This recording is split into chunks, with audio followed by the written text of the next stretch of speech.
John, can you hear me? Yep. Can hear you and can see you. All right.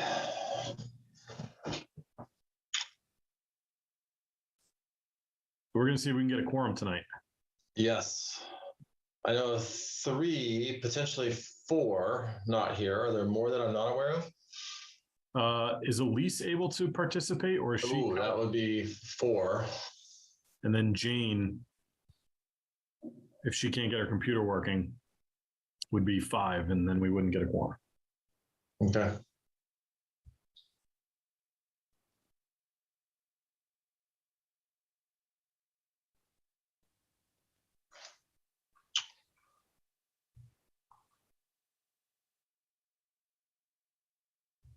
Who do we have here so far?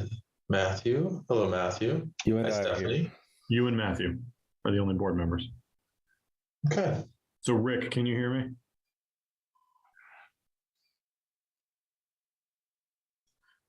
You might just have signed on and not paid attention. Hey, sorry. Let me get my video going. That's all right. I just want. Oh, we Jane's go. on. Jane's on. So we had a couple board members tell us in the last hour they are not going to make it. Okay. So hopefully we can get a quorum, but just want to give you a heads up. We may not be able. Yeah. Whatever you think. Well, you just let us know what to do. We're here if you want to hear from us. If not, no problem for next time or whenever. It's summertime.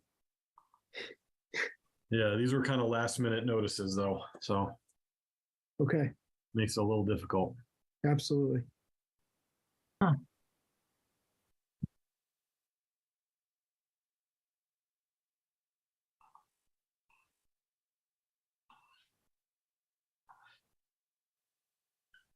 Jane, you all set with your computer? I am, thank you. Good.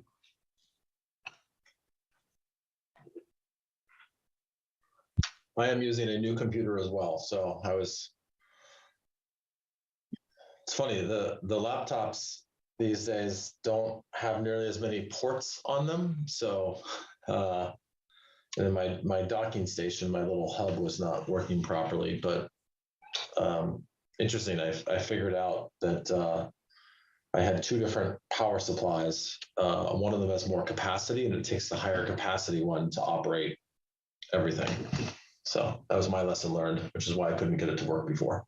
But more information than you wanted to know.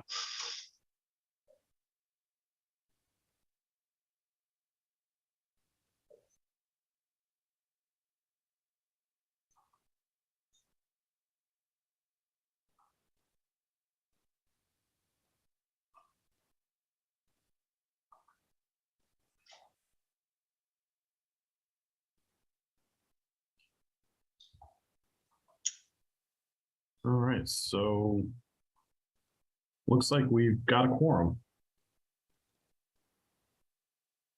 I'm going to assume that's Vic, who just signed on. I see Navdeep is here. Hello, how are you?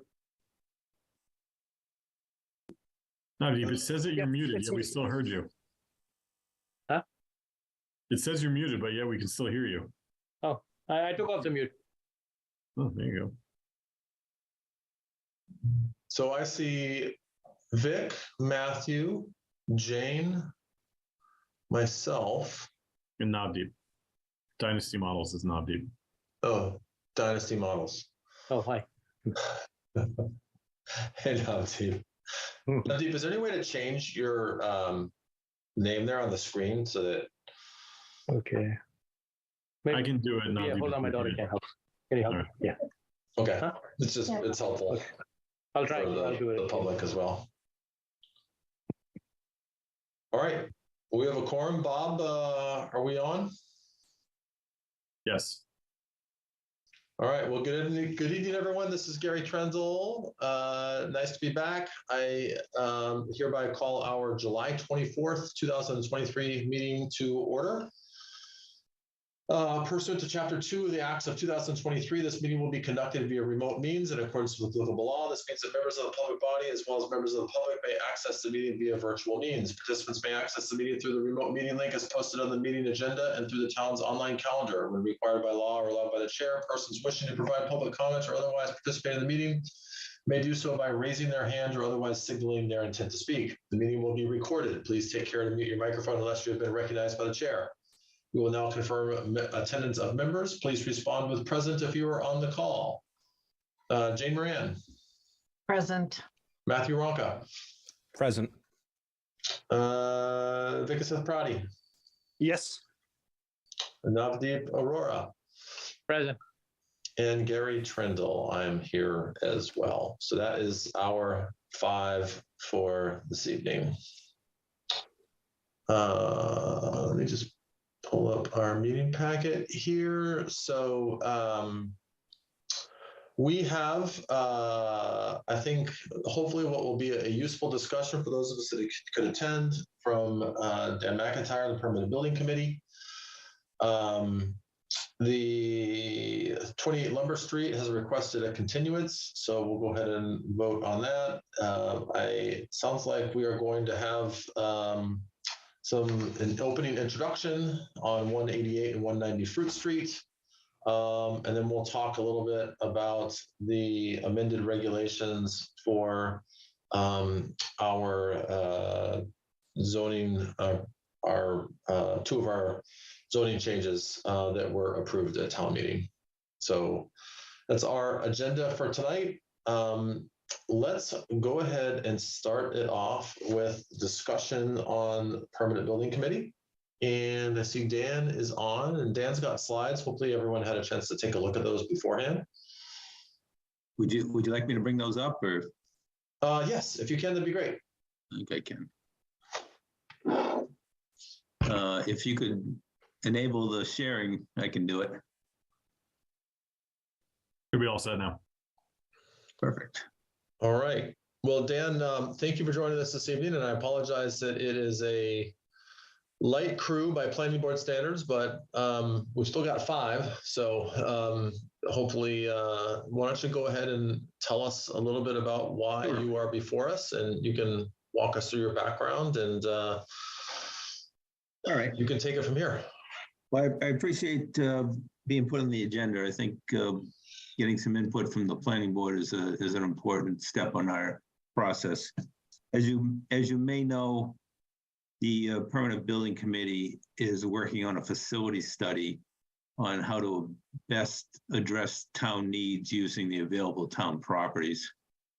Right now, those properties are the existing town hall, the center school site, the Fruit Street site, and potentially the Elmwood School site, depending on whether town meeting agrees to endorse what the school committee is proposing. For the purposes of our study, we're assuming that Elmwood School is going to be available, will no longer be a school in the future, just for our planning purposes, but that's not definite yet. So on the big picture items are the study goals. Our first goal is to provide our town employees with essentially better workspace to better serve the public. The existing town hall is overcrowded with the number of people we have up there. The workspaces are not very efficient. There's no storage space, and there's a definite lack of meeting space for both staff meeting with the public, staff meeting with itself, and then general public meeting spaces. Another important item is Parks and Rec is a big player in this game. They were very involved in center school using that gym. It's now been lost to them, and they need a replacement for that. So this first step, our architect is still working on the space planning requirements, on trying to figure out exactly how much space we need and where it might best fit. The second bullet is how we as a town want to see our properties developed. Right now, the Permanent Building Committee is using the town's vision statement and master plan as essentially a blueprint on how we want to move forward. But as we get into more detail, we're going to need some more input from essentially the planning board, I think, on this one here, on what those vision statement and master plan goals really mean when it comes down to concrete ideas. And then finally, given the state of our finances in town, we know that no taxpayer is interested in just spending money to build more municipal space. So we have to look at ways to innovatively make this project work at the least cost of the taxpayers. So tonight we really want to concentrate on item number 2, and more so on Center School than anything else. That seems to be a very,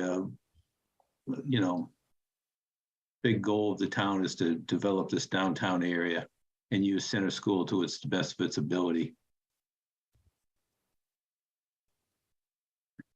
So some of the things we're seeking input on is zoning. Zoning's a major issue. As soon as the architect has its space planning done, the next question is going to be, what can we do on this property?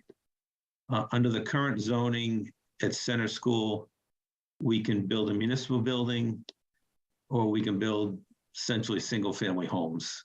There's not much else we can do on that Center School property under the current zoning.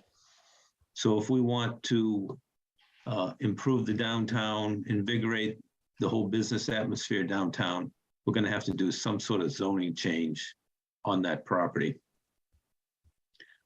At our public forum, we also heard a big need for housing.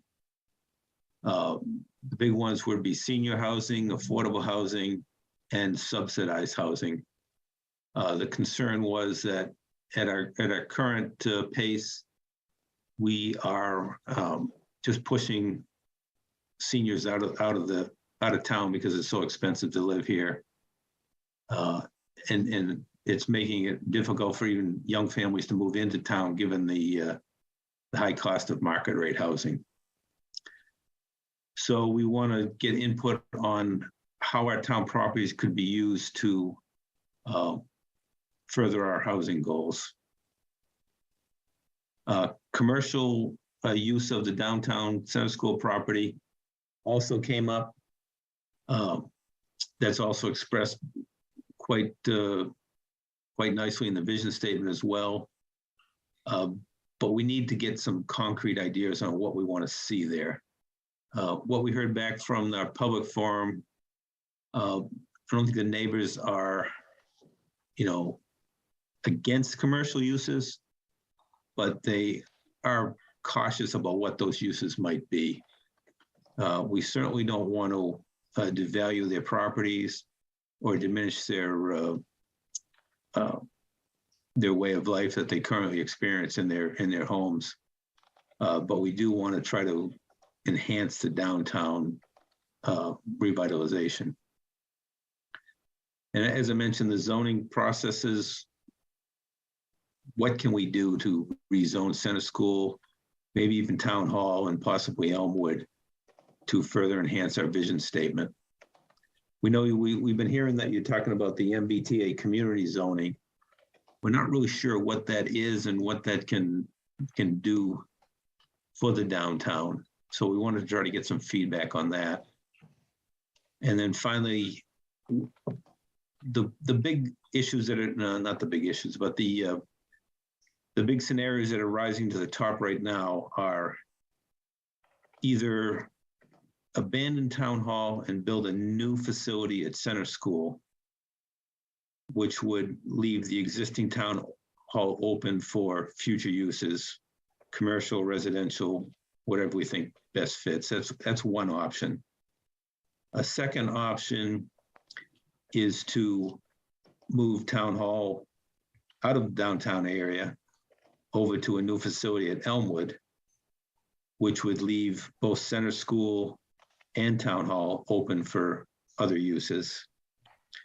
And then the third one that's rising to the top is kind of a hybrid model, where we keep part of our Town Hall functions in the existing Town Hall and then spread the other ones out to either Elmwood or Center School, which would leave a portion of the Center School property open for other uses.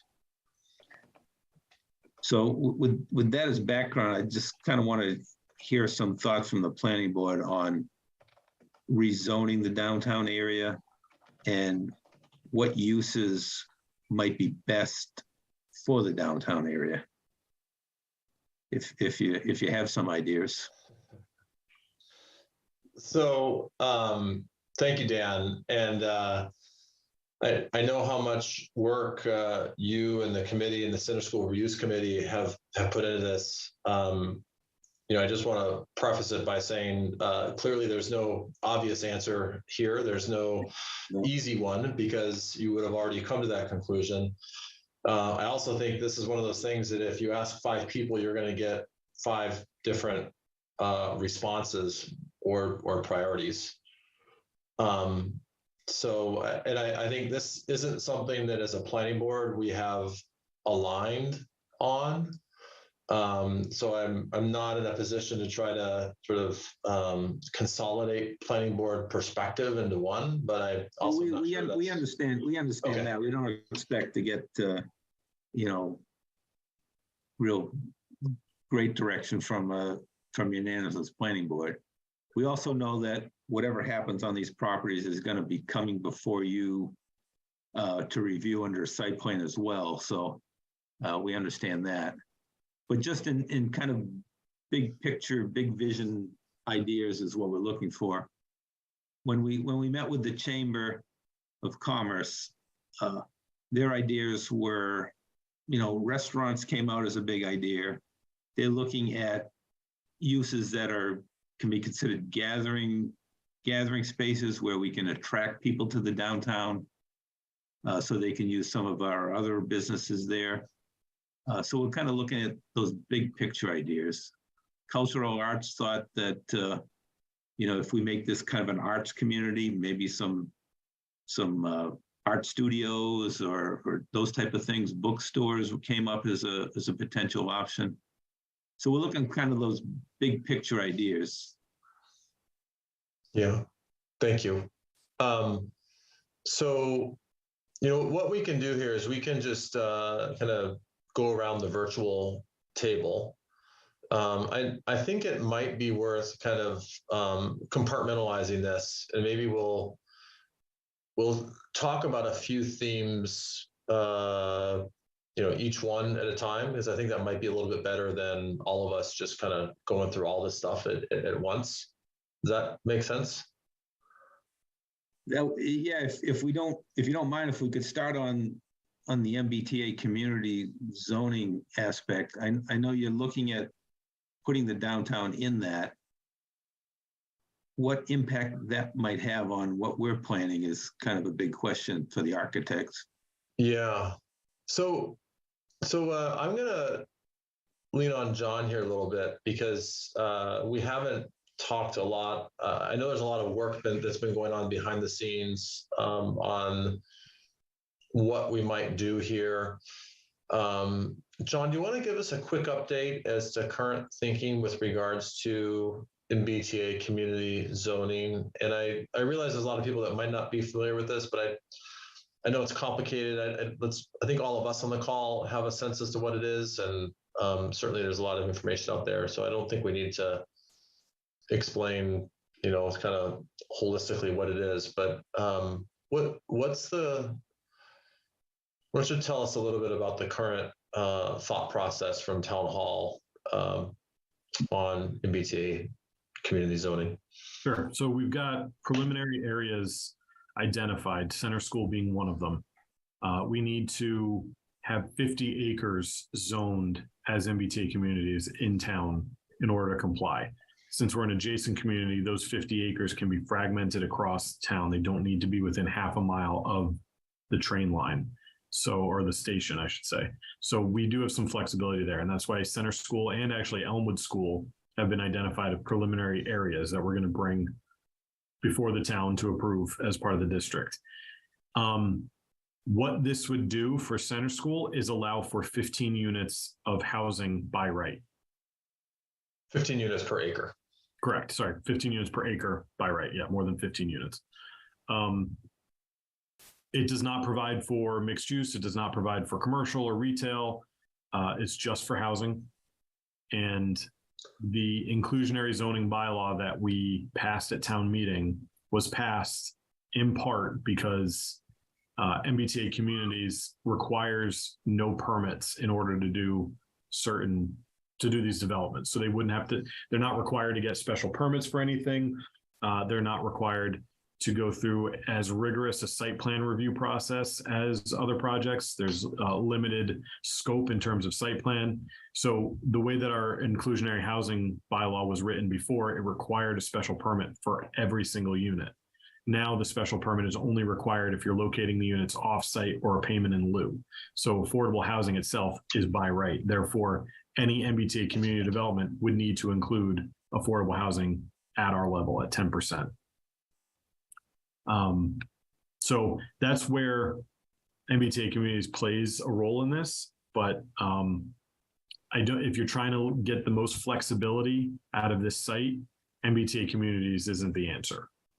So John, one question for you. Can a mixed use development still comply as MBTA community, as an MBTA community district, or does it need to be residential only? So here's the thing. MBTA communities just it only has to be zoned that way. The development that takes place doesn't have to be in compliance with the MBTA communities. The zoning just needs to be in place. So changing Center School to have an overlay of MBTA communities is not going to allow for mixed use if our underlying zoning doesn't allow for mixed use. If our underlying zoning allows for mixed use and somebody decides to redevelop Center School as a mixed use development with 5 units per acre, that would be allowed because the MBTA communities would still be in place. It's just not being developed under that district, under those regulations. So it doesn't hold the town back from anything. It helps the town by giving it another residential district, a high density residential district. But it really, if you're trying to do mixed use or retail or commercial, it really depends on the underlying zoning district, not the MBTA communities district. Okay. Thanks, John. And just to remind people, for a parcel to comply with MBTA community housing, it has to be a minimum of 5 acres. So this isn't a situation where a whole bunch of smaller properties can add up to that 50 acres. And I think my perspective, John and the planning department have, I think they've been pretty thoughtful in identifying parcels to meet these requirements. None of this will change until it goes before town meeting.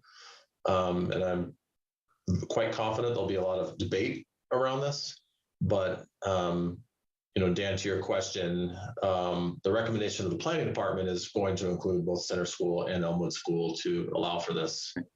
The 15 units per acre, is that a max or is that a minimum? Minimum. It's a minimum. Okay. All right. So It's dense. yeah. And I can tell you at our public forum that was a big concern of the neighbors, the density of what might go in there. So just to clarify, that's what's required to be zoned. That's not what's required to be built. So we have to require 15 units per acre as a minimum, but somebody could come in and develop it at 5 units per acre if they wanted to. But that's allowable by right. Correct. Yeah. And I think part of the discussion here though is, this is what I go back to, and there's pros and cons to denser housing. And candidly, on one hand, we talk about affordability. Well, the surest way to provide affordable housing is smaller housing. And smaller housing is easier to fit in when you have more density requirements. The other thing that I just comment on it is, if we're going to comply with MBTA communities, we have to zone somewhere for this stuff. And, that'd be my question to the people pushing back on it at Center School. Show me better parcels for this that add up to 50 acres. So I realize that's controversial, It'd be great if we had 50 acres down by the train station in Southborough, but we don't.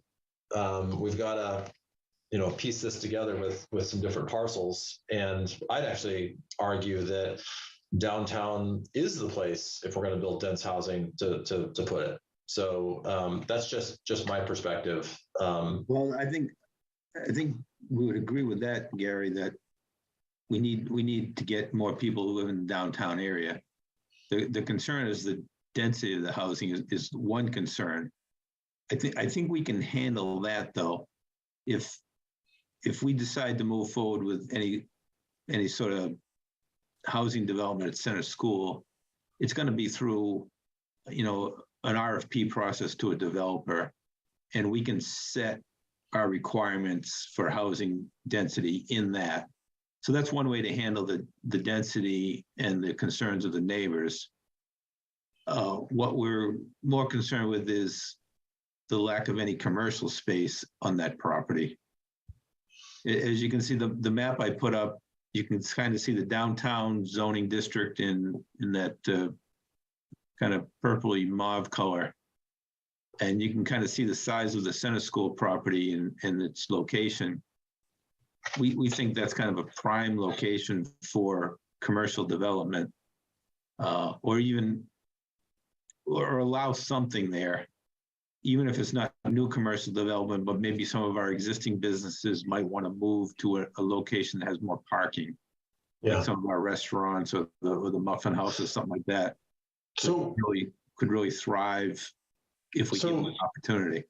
Dan, I think we're going to talk about that piece of it. Maybe what we do is we kind of wrap up the MBTA piece. Okay. And I want to see if other planning board members have comments or thoughts on it. And then I think the next thing to do would be to talk about kind of optimal uses, or as planning board members, what we would like to see on that parcel. So let's wrap up the MBTA piece and just looking to the board members and see if people have other thoughts on how these town properties and Center School in particular could be impacted by MBTA community housing zoning. Can I go first? This is Navdeep. Sure. Go ahead, Navdeep. So first of all, I find this very exciting. One of the reasons why I wanted to join the planning board was to be part of something like this. Because, I live in Hopkinton, and every time I think about taking my family out or my kids out for, kind of spending money, Hopkinton does not show up on my map. We have one or two restaurants which are decent, but we always end up spending money somewhere else.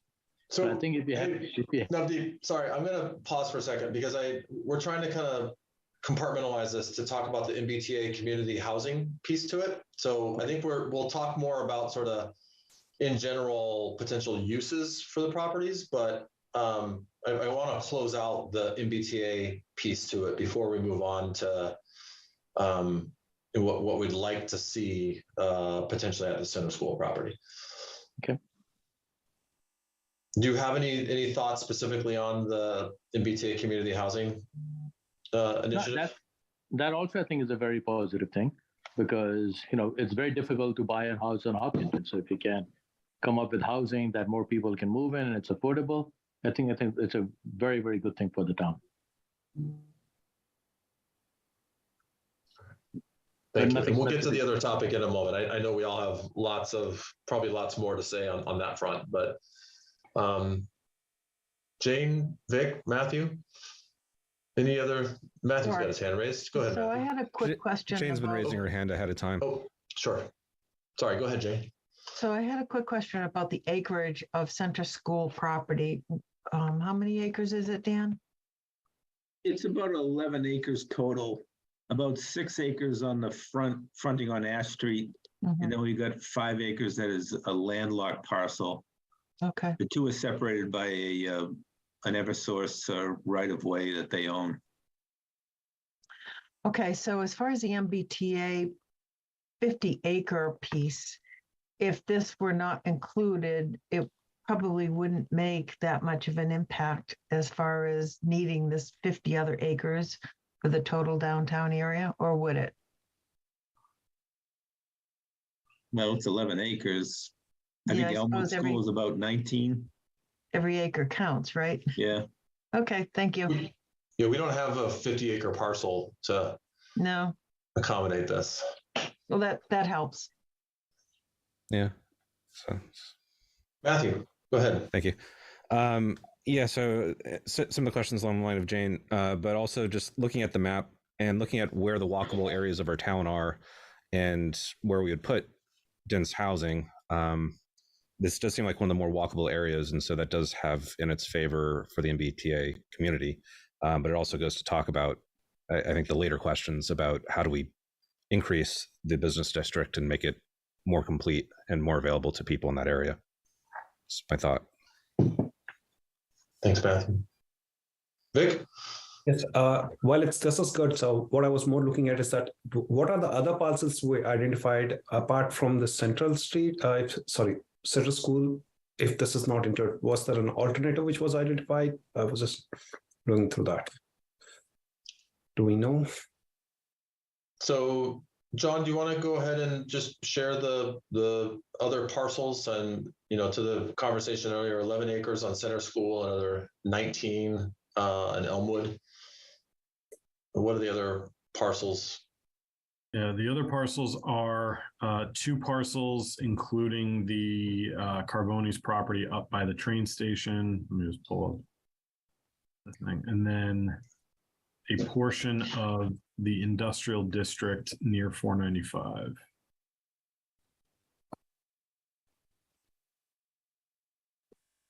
That totals I have- 50 acres. I have plans. I can show them. Let me just pull them up. Sure.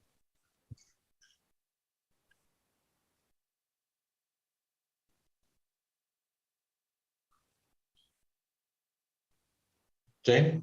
While John's pulling that up. So just for clarification through the chair, that Mhm. mauve color district, how many acres was that? Not sure, Jane. Oh, okay. I was hoping it would be 50, but probably not. It's not. We did the calculation for that. It's not. I want to say it's like Oh, well. not even 20. So you can, through the chair, you can split up the 50 acres, evidently. Well, Yes, that's what we're That's showing. what we're doing. Okay, thank you. So this is the district near 495. So it's the IA. Can you see my cursor? Mhm. Yeah. So the IA down here, and then this is I believe the hotel overlay up here. You've got Carboni's property, and then the other properties here. And then this is Hopkinton State Park, Center School, Elmwood School. So those 4 areas make up just over 50 acres, I believe. The other ones we could include that the state has suggested we look into is not gonna be a great map.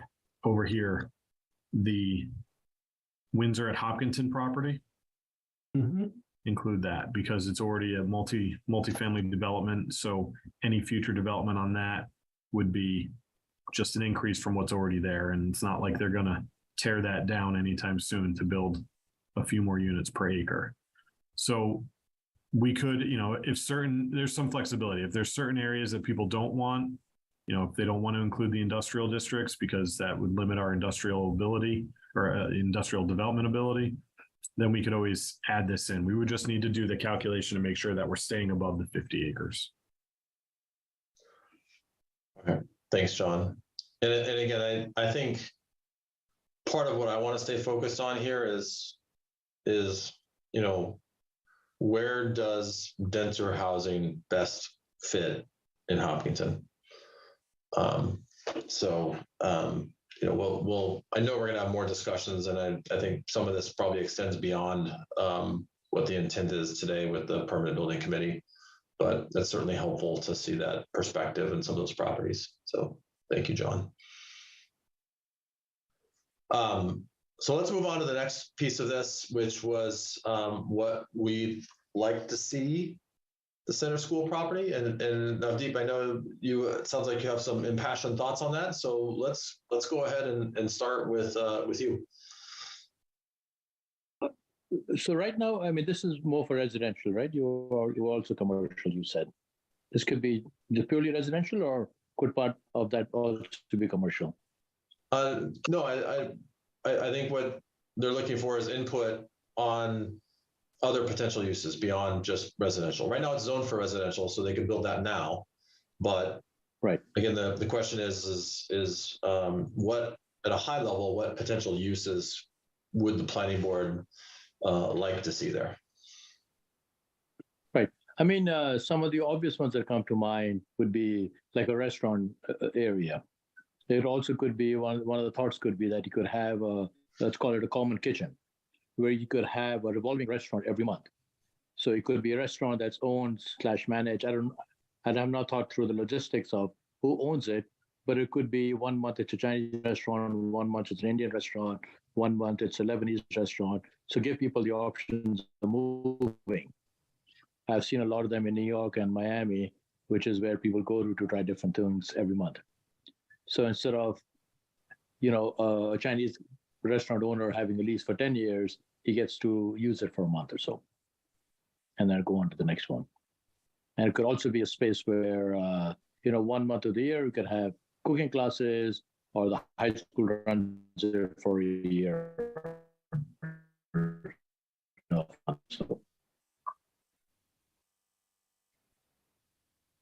All right. Other thoughts? Any volunteers? Vic, Matthew, Jane?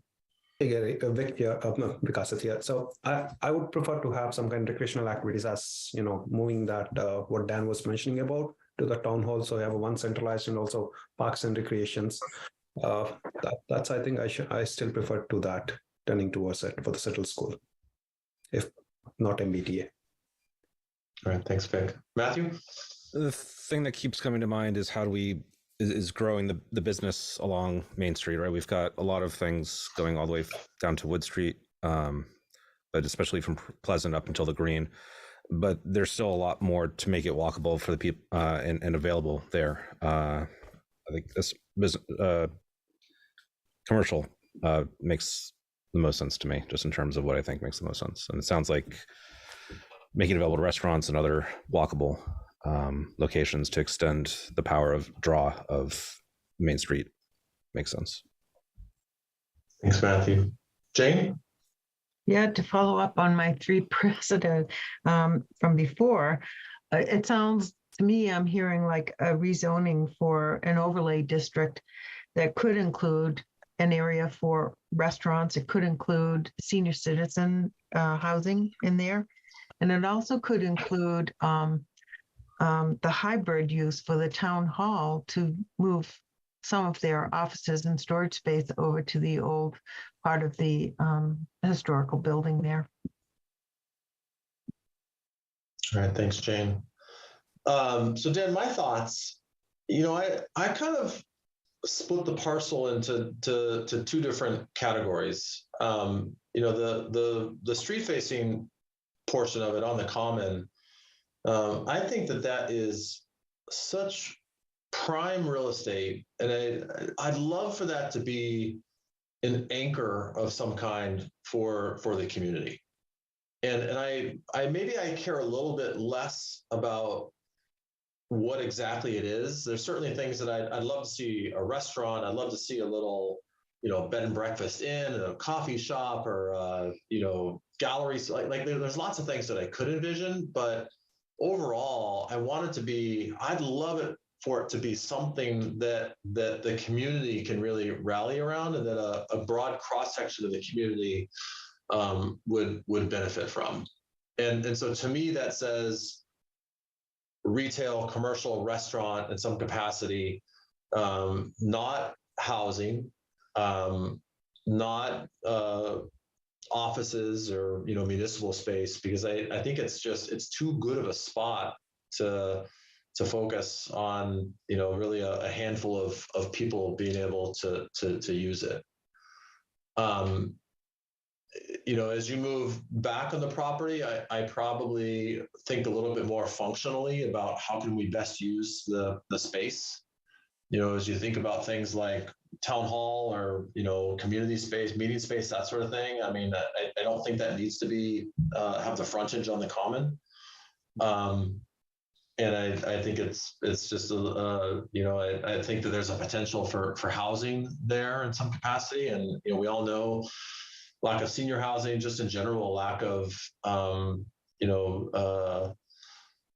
affordable housing. I don't want to say affordable housing, but attainable housing, or things that young professionals, teachers, policemen, firemen, professionals, electricians, plumbers, tradespeople. Just a cross section of different economic levels that would allow people to live in Hopkinton. I do think that as you get back away from the frontage, I think there's some opportunity and some good reasons as to why that might be a good spot.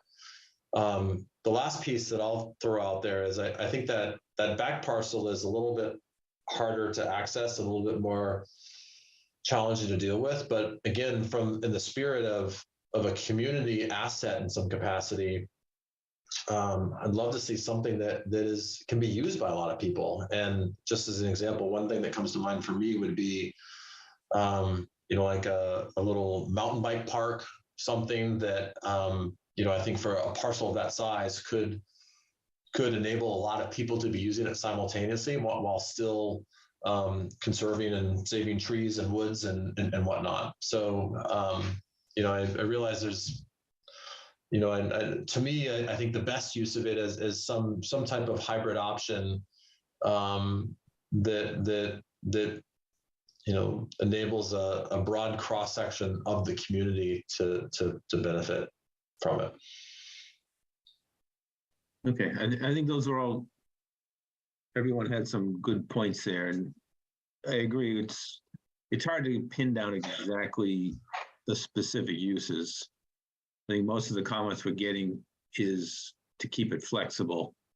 I'm not sure if all the board members know, but I think last year we went out with a request for interest to private developers on that property, and we did get, a few proposals to come back, and they said the same thing, that up at the front building, reuse that as commercial space, do some high density housing toward the back, keep some open space there for the neighbors. That's kind of the concept. But I know when we get into detailed discussions with at least some of the immediate abutters, they're going to be asking, how's this going to impact my quality of life?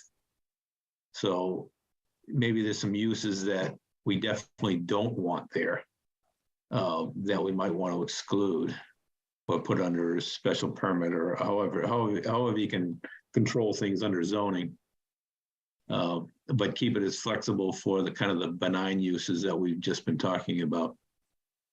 I think that would be helpful. Yeah, I think that's fair, although I'd caution about designing things. To me, I think it's important as a planning board that we think about the community as a whole, and how can we encourage some utilization of that property that benefits the broader community, and I that may have some negative implications for abutters. I mean, that's part of what happens in all this stuff. But I don't want to. I want to be aware, and I want to weigh those trade-offs. But just because a neighbor doesn't like something doesn't necessarily mean that in itself, all by itself, is a reason to not consider it. It's a function of, okay, well, they may not like that, and we should listen to that, but what's the benefit from that use? And it's weighing those trade-offs. Okay. All right, and there was a third. Was there a third? I'm thinking back to your slide there, Dan. Was there a third topic or point to talk about, or how else can we?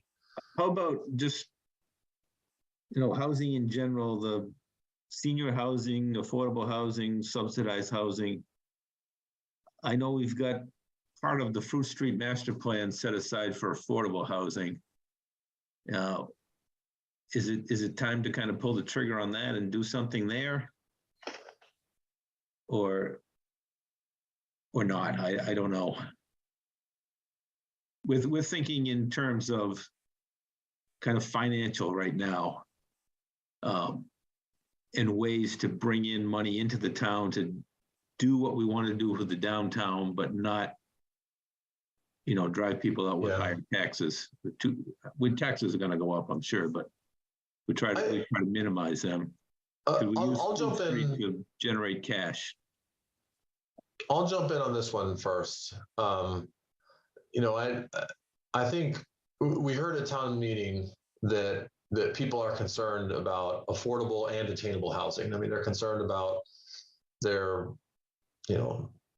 future generations being able to afford to live here. And the reality is that if we just keep building $2+ million homes, we're going to create a lot of constraints, and we're going to limit the people that can live here. And I think we heard that at town meeting.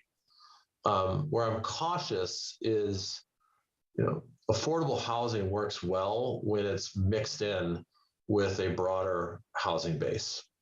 And, if you try to group and put all the affordable housing together, it can reinforce stereotypes, or it can reinforce perceptions. It doesn't have the integration that I think all of us desire. Whereas when you mix in affordable housing with standard market rate housing, I think the overall adoption of it, perception, and integration is much, much, much better. So easier said than done. I realize we have this discussion a lot, but the best way, in my opinion, to do it is to mix it in with other forms of housing, as opposed to creating a affordable housing building or lots or complex of some kind. I think in general, and I think we can all think of communities or places where we've done that, and that's just it's harder for abutters to absorb. I think there's some inherent challenges with that. Other folks in the planning board have thoughts on how we incorporate affordable housing?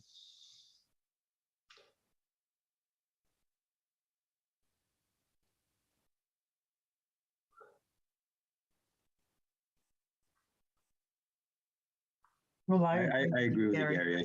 I think that's really the way we want to try to integrate housing in the whole community, rather than have it as standalone. But we do have about 9 acres over on Fruit Street that's set aside in the master plan for affordable housing.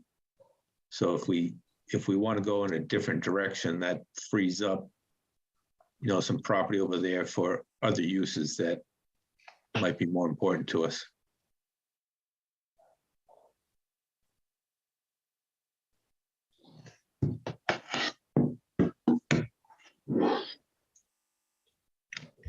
Anyone else have thoughts on it?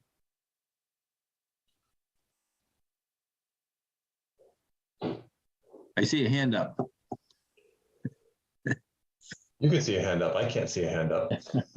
Well, Dynasty. Oh, still Dynasty, sorry. Yeah. So yeah, I'm Gary, I'm 100% in compliance to what you just said. But having a standalone affordable housing may not, gel with the current fabric of Hopkinton and other towns like Hopkinton. But having it blended in with other new construction that's happening, other new developments that are happening, that might be a better flow of things. Because just like you said, some neighbors may not like the fact that, that attracts a different population. So you might find more resistance or more reluctance for that to go through versus mixing it when, market-based housing and then some affordable housing. Matthew? First off, I fully agree. But secondly, how concerned are we with the current percentages? I know we've been awaiting updated numbers. Do we need to set aside more space in order to quickly get back up to compliance, or do we think that the latest inclusive housing will keep us ahead of those numbers? John, have we seen the updated numbers? No, I actually talked to somebody about that today. I haven't seen them yet, so I need to reach out to somebody and see if they're available. I honestly don't know why it's taking them so long, but they're supposed to be available in May, but we haven't heard anything back. I don't think we are below the 10%, but we're more than likely going to be closer than we were at 14%.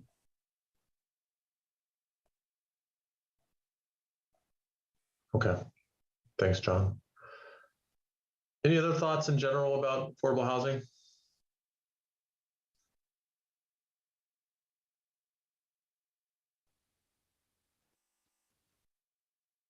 All right.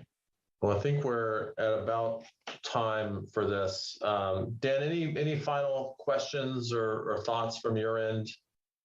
Yeah, I think this was very helpful. You know, I'm hearing, you know, kind of the same thing I heard from the public forum and the Chamber of Commerce about kind of getting some more commercial in the downtown area, maybe a mixed use, get some housing in there to bring more people to the downtown.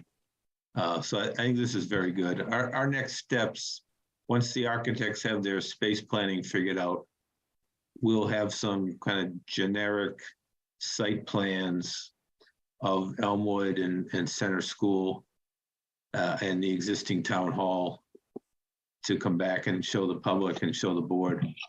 And then hopefully you'll have more comments at that point. So that's our next step. We're looking at probably sometime in September timeframe to have that information ready to dispense to the public. But this has been very helpful. I think I can give the architect some more direction now. Okay.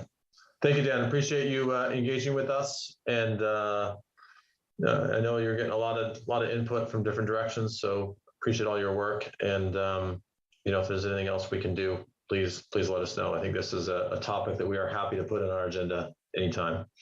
We'll be in touch. All right. Thanks. Thank you. Thank you, Dan.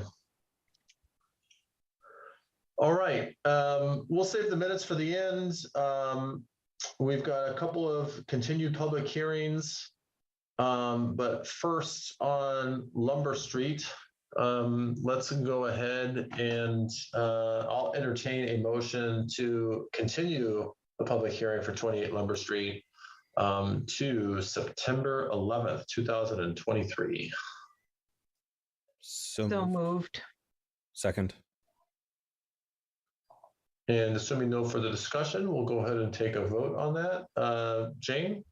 Yes. Matthew? Yes. Vic? Yes. Navdeep? Yes. And Gary is a yes. And then we can move on to our, sorry, I just lost a screen here.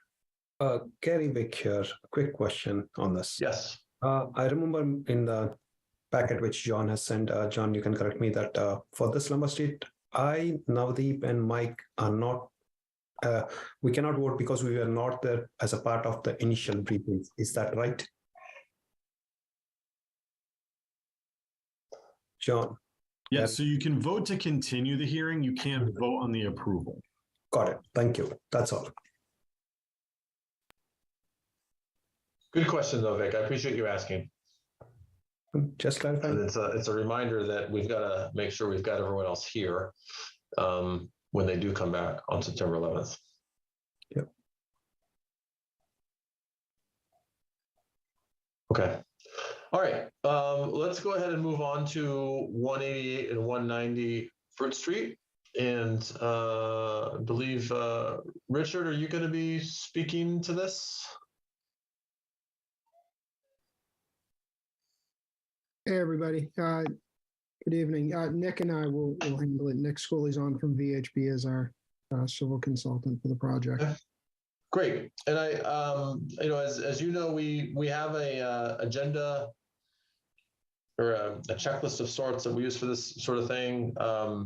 My understanding is still working through some Concom stuff, but I think we would just want to use this time to give us an overview of the project. And I suspect that we're probably going to want to schedule a site walk. It's what we typically do on these kinds of things, just to get some perspective. So I'll hand it over to you, and you can give us a quick intro of the project. Okay. Nick, do you want to give them a briefing on where we are with everything? And Yeah, I can go. Mind if I share my screen just to show everyone what's going on? Okay.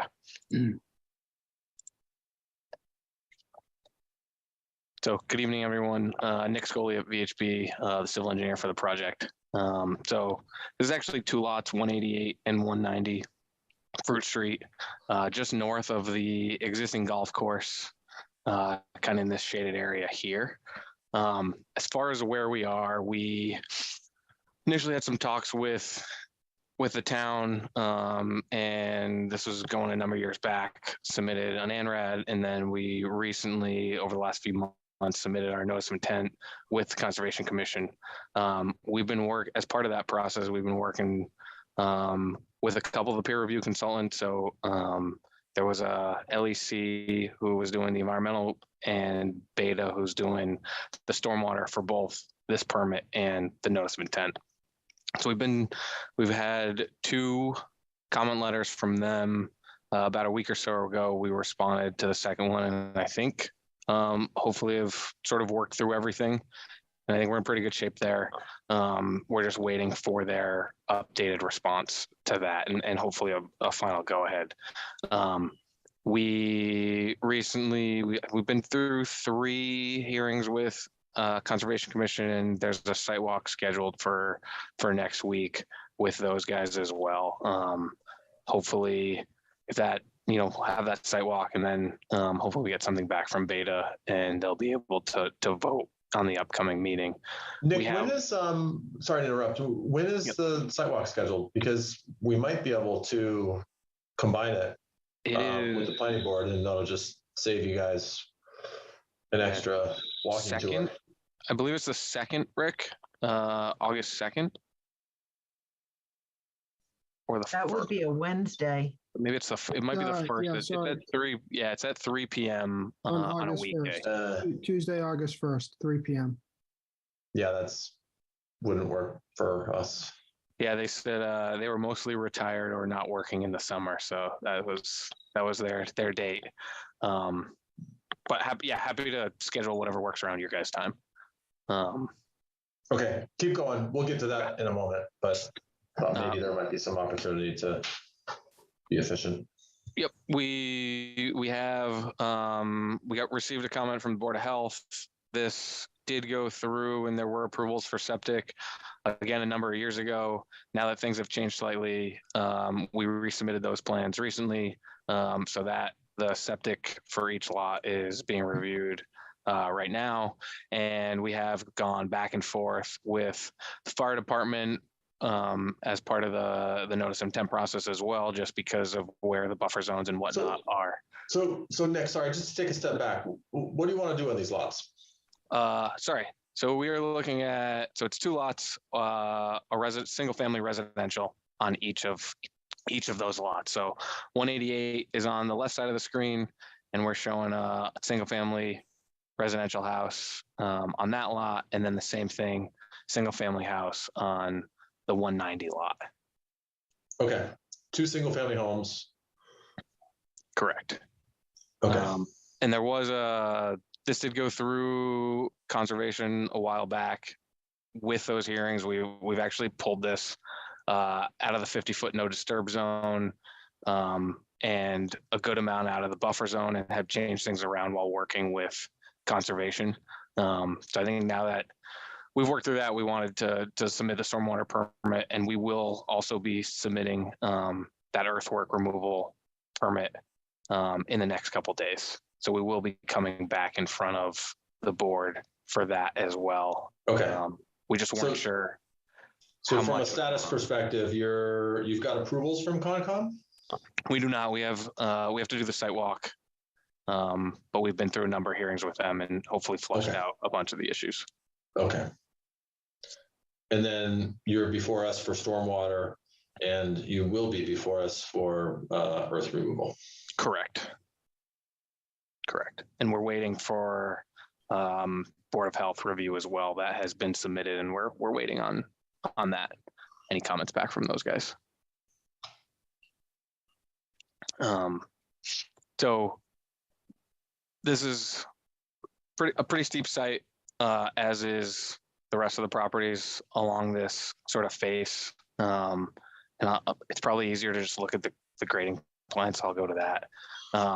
Just working with the fire department and working around the buffer zones, that kind of set the access drives for each of the lot. And based on where groundwater is and where the septic can go, there's not a whole lot of play here. So we wanted to, there is sort of this larger area, which was by the previous owner of the golf course, used as sort of a landscape debris pile that we're gonna clean up within this limit. And we are looking at a larger stormwater system there. Since this is not developed now, it's about a little more than 3.5 acres, both lots combined.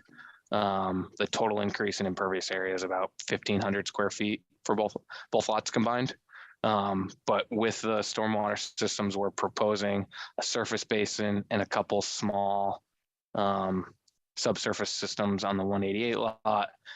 We are decreasing peak rates for decrease or matching peak rates for all the storms, 210, 25, and 100.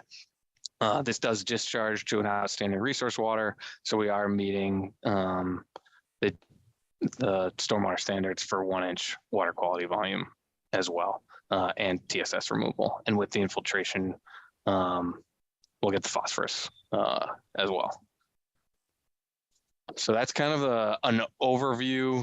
Appreciate, sort of letting us kick this off. I know we've had a number of comments and questions from the other boards, so happy to open this up and just sort of have a discussion with you guys on what else you want to see and any questions or comments you may have. Thanks, Nick. And I think the big thing, and I appreciate you just, showing the elevation here is the best way to understand the complexities of the site, and certainly the amount of disturbance that it will take to build on here. So that's very helpful. I will say, from a stormwater design perspective, we as a board will rely very heavily on our engineering peer review. I don't think any of us pretend to have the expertise that they do, and even I have a degree in civil engineering, and I still rely on them heavily. So I think if you haven't been through this process with us before, we ask that you work as much as possible offline with them, and if you can align on meeting their requests and whatnot, that'll make for a much more streamlined public hearing with us. So let's just do two quick things first. Staff report. John, do you want to give us your initial assessment here? And I think that's always helpful in grounding us as to where we should be focused. Sure. So some of these might be a little out of date given some of the information Nick said. The disturbance on the two sites is pretty significant, so that's why they're coming before us for a stormwater management permit. It's over an acre, so it just gives some concern about the site if they're disturbing that much land on a smaller site. We just want to make sure that we look at everything properly. We make sure all the stormwater is taken care of, and erosion is not going to be an issue. There's not a ton of LID practices on the site. So this may be addressed by Concom already, but it would just be nice to see some of that low impact development type stuff for stormwater management. And as Nick had mentioned, there was some, confusion as to how much earth was going to be removed from the site, but we did realize that there's going to be more than 500 cubic yards. So they will be submitting an earth removal permit to address that. I think they were either we didn't talk about it or they were right on the line before. And so we didn't feel a need for the permit to be requested, but I guess that's changed. Other than that, just the The biggest concern that we have with this is flooding from stormwater. Using NOAA plus rainfall calculations is going to be kind of the best that we're at right now. For the board members that don't know, we're internally trying to figure out a good rainfall calculation to use, and then we're going to change the storm, or we're going to propose that the planning board change the stormwater regulations probably in the next month or two. We currently use the Cornell in the regulations. We put a provision for the planning board can require the NOAA 14 information. NOAA plus is a level above that, and then NOAA plus plus is a level above that. Not a lot of towns use NOAA plus or NOAA plus plus, but it's looking like the calculations and the rainfall estimates that are in place now are wildly out of date. There was an article about the NOAA 14, so just the NOAA Atlas 14 ones, which are not the plus or the plus plus, are based off of data that could potentially in Massachusetts be from 100 years ago.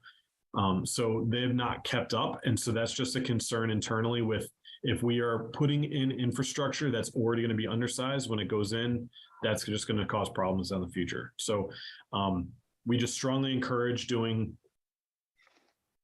really forward-looking stormwater numbers so that we don't have to worry about that so soon after it's being put in. All right. Thanks, John.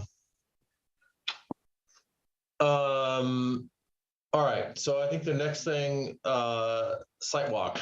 And the planning board, for what it's worth, we usually do our site walks on Saturday mornings.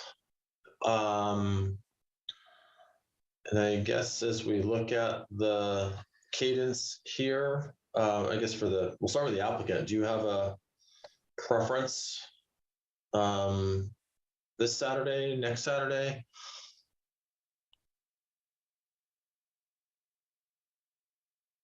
Rick, looking towards you. Okay, yeah, I mean, for me, I guess it would probably be a little bit better next Saturday. On the So Saturday the 5th. The 5th. I know I cannot make that. I don't need to be there, but other members of I know there's only 5 of us here tonight anyways, but how does the 5th work for other folks? Gary, it doesn't work for me either. 5th. Doesn't work for you either. I would rather have you there if at all possible. Is this Saturday something you could make? I could make this Saturday. Yes. Okay. Want to go for it? Could we do, I know it's a little earlier than we normally meet, but could we do 8 a.m. on Saturday? Earlier the better for me. Yeah, me too. I think that would work. I do it at well, sun comes up around 5:15 right now. I think I do it,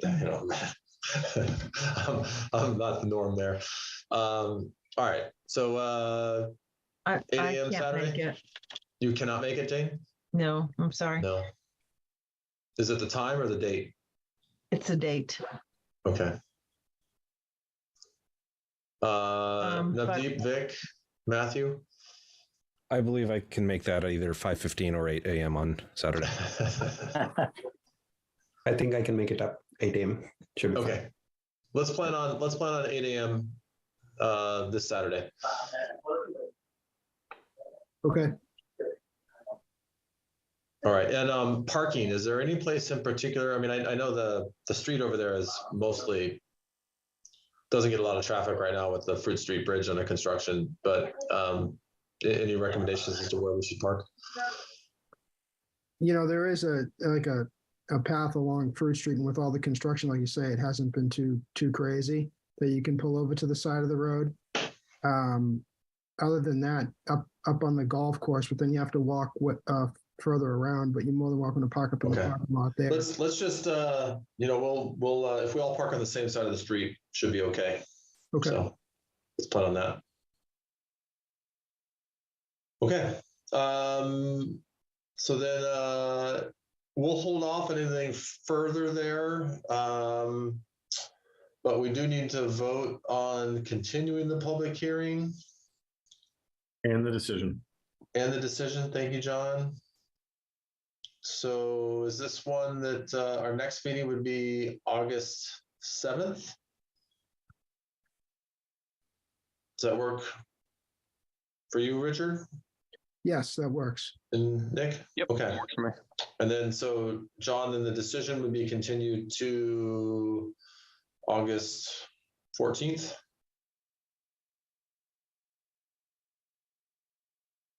That should work. Okay.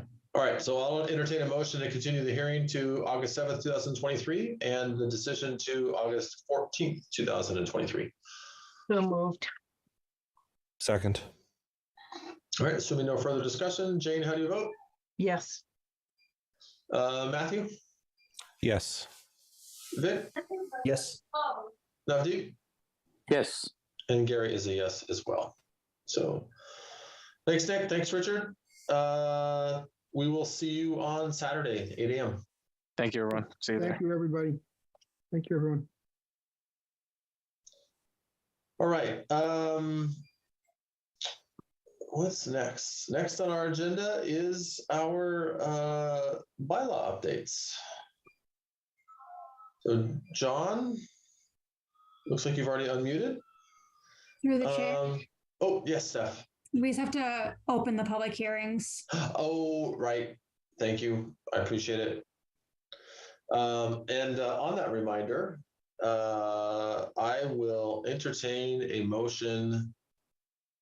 Sorry, I've lost my file here. That's why, because I scrolled to the end of it. On that note, I will entertain a motion to open the public hearings for inclusionary zoning bylaw review and the electric vehicle parking bylaw review. So moved.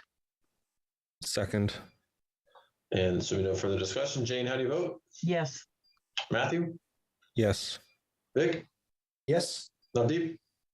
Yes. And Gary is a yes as well. Thank you, Stephanie. Appreciate that. All right. So these were in the meeting packet. Hopefully you've had a chance to take a look at them. John, what do we want to accomplish tonight with these edits and reviews? So if the full board or close to it was here tonight, I would be okay with moving forward on a vote with inclusionary zoning. But since it's barely a quorum, I would love to get a little bit more feedback, give the board a chance to review it, and then we can continue it to August 7th or the meeting after that and talk about it then. With the EV, I would like the board to review if they want at the meeting, but I'd really love for people to take a look offline, send me their comments, send me their edits. The inclusionary zoning is really just, as you can see, a red line or a green line in this case. So not a ton of significant changes. The EV regulations are a new document, so I would love for people to poke holes in it.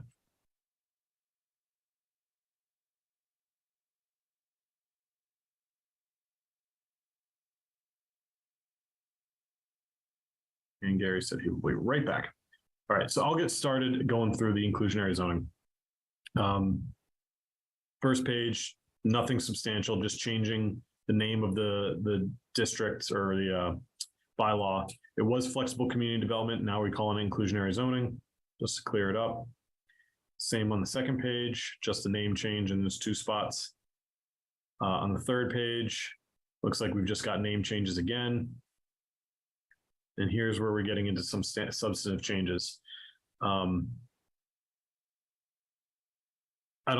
the board want me to go through each change, or do you want to just take a look at it and ask questions, make comments as we go through pages?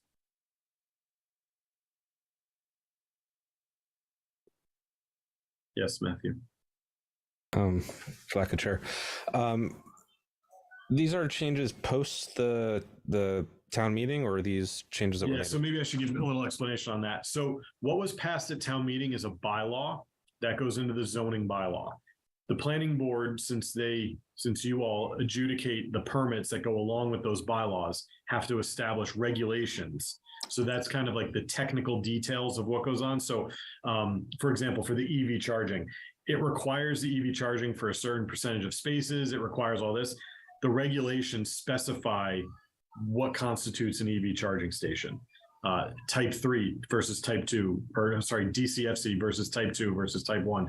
Those technical details, because if we included all those into the zoning bylaw, we'd have to get a 2/3 majority to change it anytime the technology changed.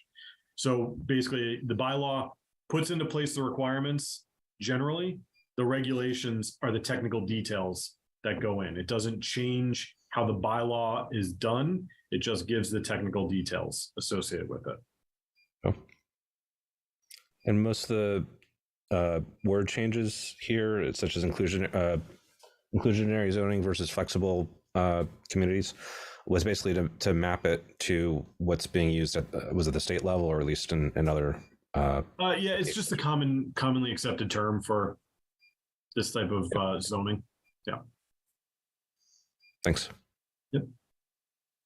And so the good thing about the regulations is we only need a majority of the planning board to vote to approve them. We don't need 2/3 majority of town meeting.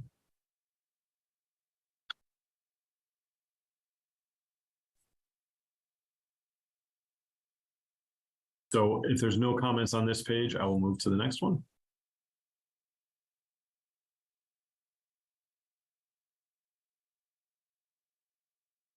Your point, John, I think this one's the more straightforward one. Mm-hmm. There's a few pretty substantial changes there, just given the intent and the town meeting vote, but most of the changes here are in terms of terminology, kind of find and replace type things. And so, for example, just to go into what's the difference between a bylaw and regulation, this details what's required for a submission. So if somebody wants to apply for the payment in lieu or offsite units, this is what they would need to go through.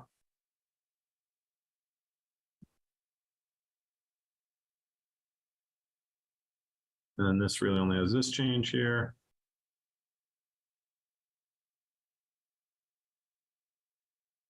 This is just a name change. Everything remains the same. And then this goes into just details about affordable units and how they are intended to be preserved and sold.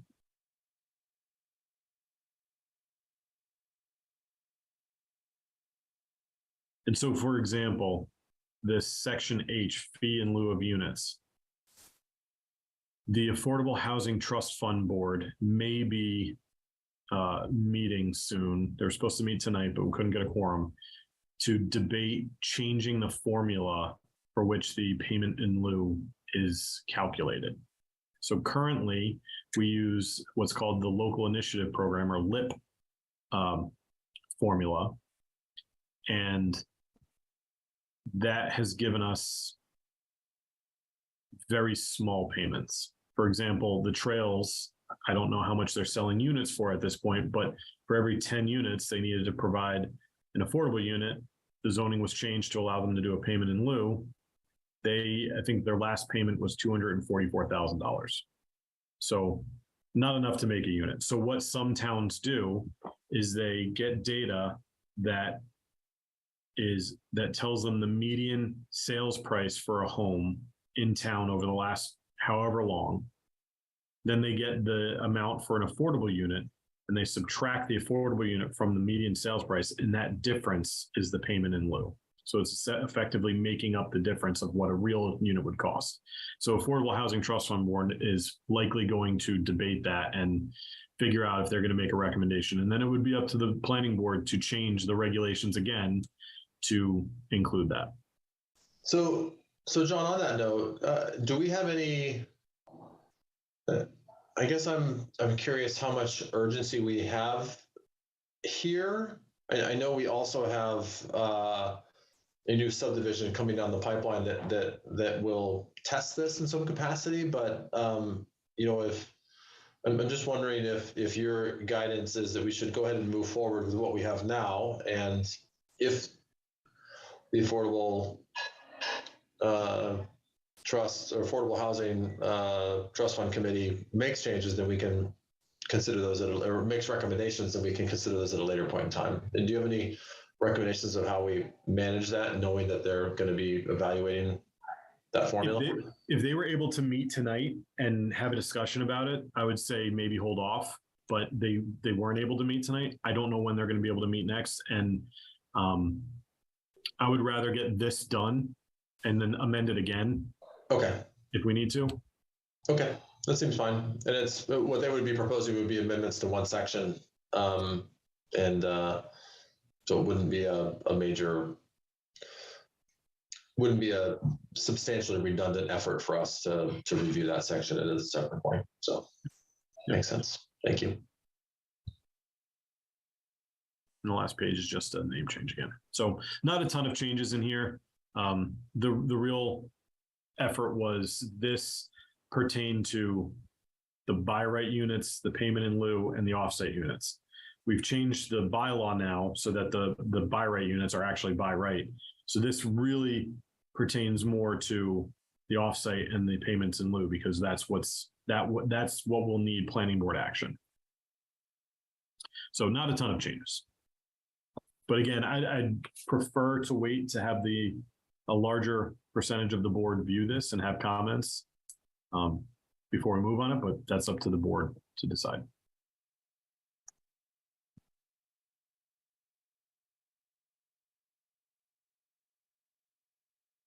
Would you like me to start with the EV, or do you want to take them separately?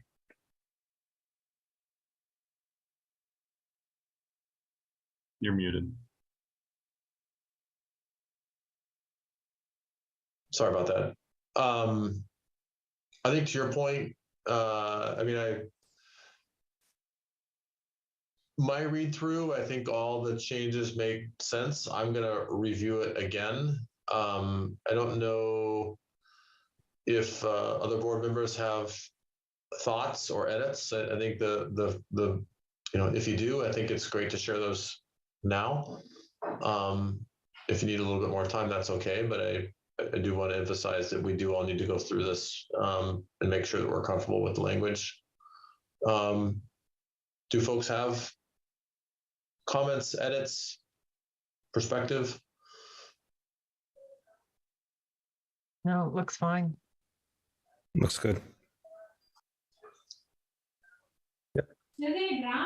John, you're just a phenomenal writer. I think that's what it comes down to. Okay, so do you want to continue this? Yeah, let's. Oh, sorry, that's what you're asking. Yeah, I want to go ahead and continue it because I think these are, to your point, with only 5 members here. I do think it's important, and I also just want to emphasize that people go through this more closely than maybe they have just in that brief discussion. So I will entertain a motion to continue the inclusionary zoning bylaw review hearing to August 7th, 2023. So moved. Second. And assuming no further discussion, Jane, how do you vote? Yes. Matthew? Yes. Vic? Yes. Navdeep? Yes. And Gary is a yes as well. All right, let's move to EV parking, John. So these are brand new. So this is not redlined because these are all new words.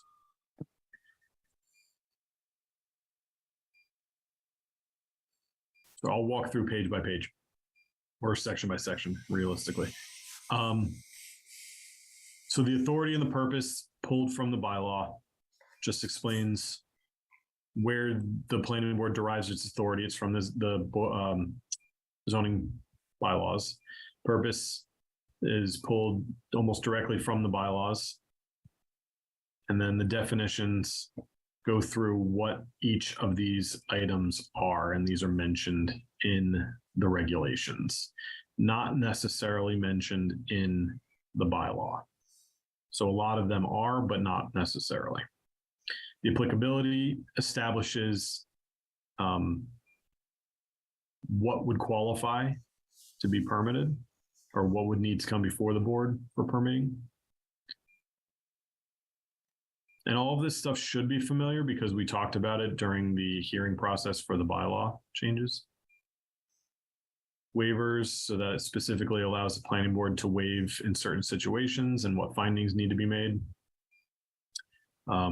Just outlines that there is no specific application process. This is just going to be reviewed as part of the site plan application. And then in addition to what's required for site plan approval, here are some other things specific to EV charging that would be required so that the board can have a full comprehensive review of what's being proposed. And then here's some technical requirements of what, so the EVSE installed are the charging stations.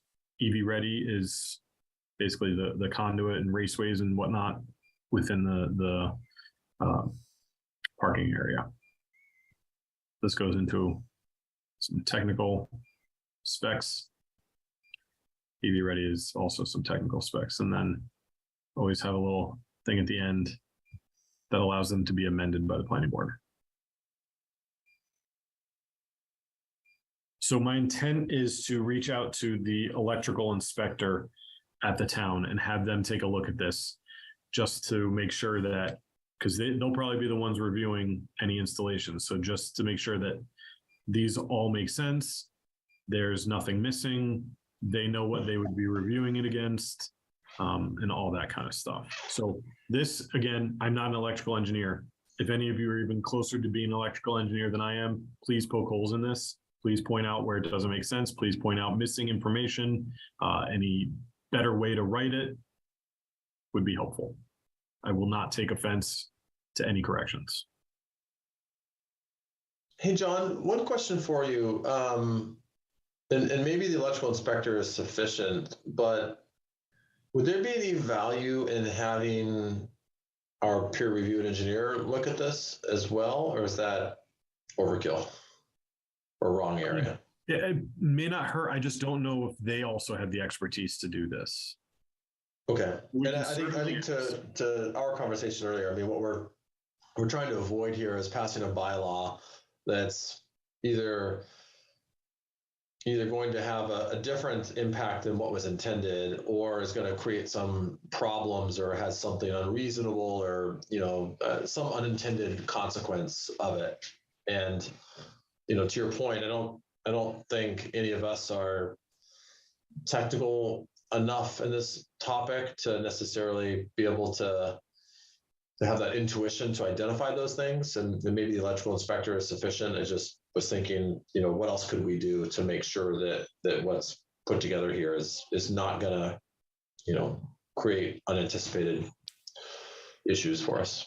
Yep, I will look into that and see if if DPW or facilities has an electrical consultant that may be able to look into it too.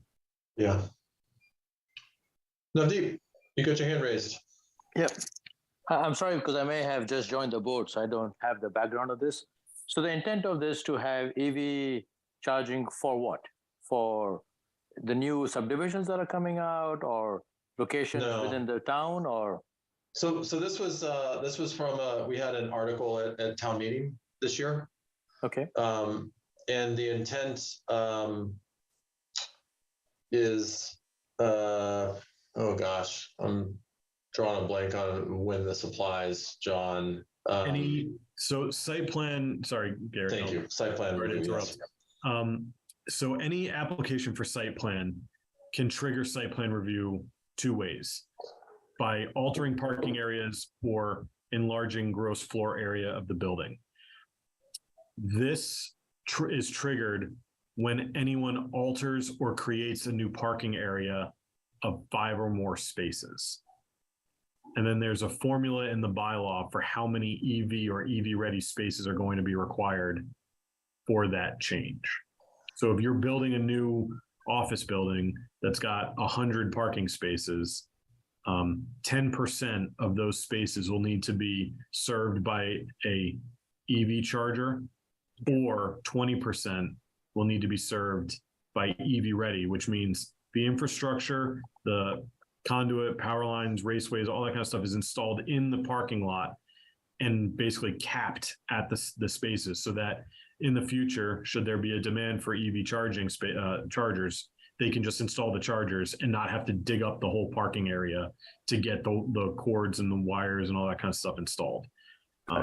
So that's the intent. Navdeep, just to clarify too, this is a question we've got. This does not mean that these are publicly available. Just like any other building code, it's basically saying that we anticipate an increased need for electric vehicle charging, and so if you're going to build a parking lot, you should be planning to have that capacity. Got it. So it's moving forward for new developments and new commercial/residential. And modifications to existing parking areas. Got it. And just as a left, far out thought, have you considered, as a town, having a central area like that? So it's an invitation for people that are living in town to come and charge in the center of town or I don't know what the location can be. So there are chargers at the new parking area that's publicly owned across from Town Hall at 2535 Main Street. Okay, good. Yeah, because I know where I live, virtually every car that's being bought is a Tesla. So it's nice to see that that's happening. And the intent, sorry if I'm going overboard, Gary, the intent was understanding that people who own EVs are going to have charging at home. So we don't need every space to be an EV charging space because that's just not practical. And the cost to the owners is going to be, or to the property owners that would have to do it would just be prohibitive. People are going to charge their cars if they're just running around doing errands, right? But they're not going to do their full charging anywhere other than home. Correct. Yeah. Usually. Okay, great. Well, thank you for that.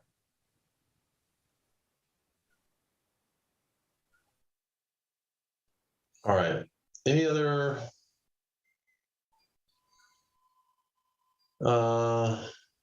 questions or comments from the board? And if not, this is going to be another homework assignment for us. Again, please read it, edit it. If you want to give your edits or suggestions or comments back to John in advance, that's even better. When we review this as hopefully a fuller board in a couple of weeks, it's great to have all those edits incorporated and having to do it real time in the course of the meeting. Got one comment. Sorry, I can't find it. Yeah, go ahead, Matthew. I do want to call out, and this applies to somebody who has to carry an adapter for it. I do appreciate that we explicitly call out the standard connectors as being required here, the J227, is that what it is? Rather than leaving it up to owners to potentially install proprietary connectors. So I think that's a good call out. Great. Good to have that input. So Gary, can I just ask one question, or not ask one question? Well, maybe ask a question. Please do. Matthew, being an EV owner, and Navdeep, if you're an EV owner, Vic and Jane, I don't know if you guys are, but please look at it as an EV owner and say, this is what I need to be provided. I think that comment is really helpful, Matthew. Just knowing that is what EV owners are looking for. And if there's any other things that we may have missed, or you think there might be a better way of putting the words so that it makes sense, please send those over to me. Those are helpful. Response through the board, Chair? Please, go ahead. So I'm not sure what the current market shares are. Tesla owners tend to really prefer having the Tesla chargers, which have their own adapter. But most Tesla owners also carry a converter to connect to a standard charger. So that requiring a standards compliant connector, I think is going to be the most universal.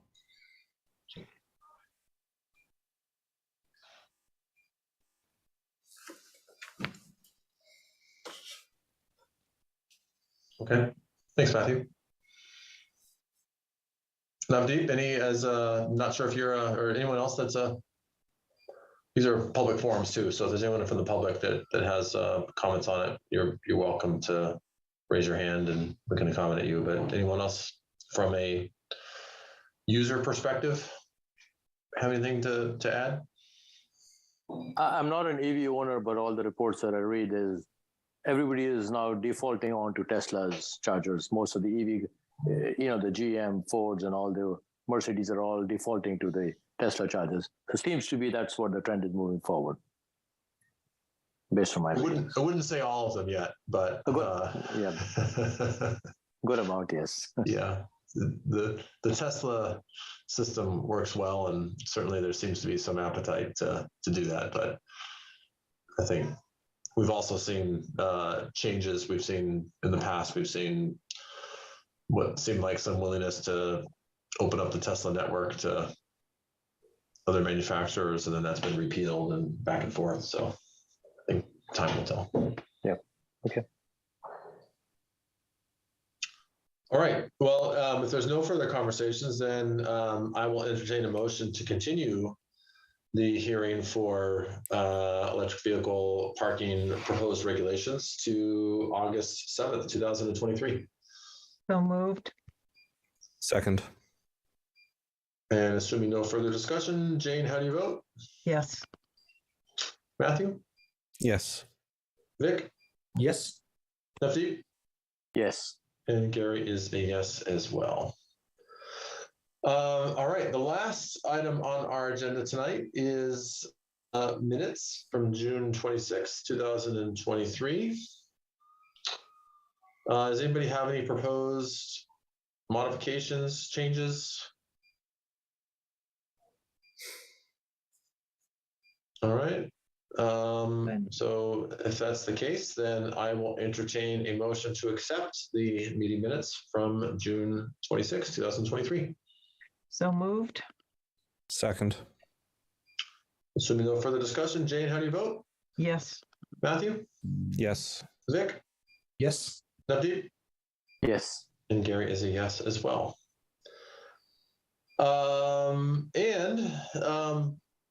That will conclude our meeting, but I will entertain a motion to adjourn. So moved. Second. Assuming no further discussion, Jane, how do you vote? Yes. Matthew? Yes. Vic? Yes. Navdeep? Yes. And Gary is a yes as well. So good discussion. Thank you to those that were able to attend. I will, either myself or John will be sending a reminder to review those proposed zoning bylaw changes. And we'll see most of you, minus Jane, on Saturday at 8 a.m. Over on Fruit Street. Okay. Thank you. Good meeting. Thank you. All right. Bye. Have a good night, everyone.